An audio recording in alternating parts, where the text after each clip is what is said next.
Nullity of marriage uli ang puntahan natin. At ang recent doktrina na binigay ng ating Korte Suprema ay nagsasabi na ang asawang dominante, very controlling, very demanding, napakanagar, ay pwedeng grounds for annulment.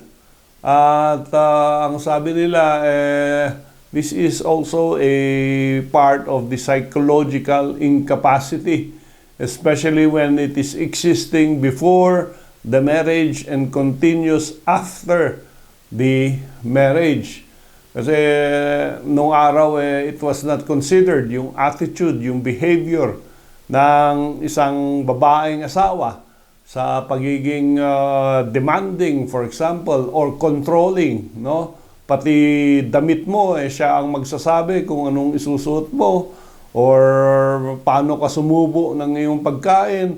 Ito yung mga sinasabi nilang napaka-controlling o napaka-nagger niya at yun ang ayaw ng mga lalaki sa nagnanag na asawa. So, in-include na nila ang grounds na ito para sa annulment or nullity of marriage. At ang sitwasyon na ito ay, of course, ginagamit insofar as the petition for nullity of marriages are concerned.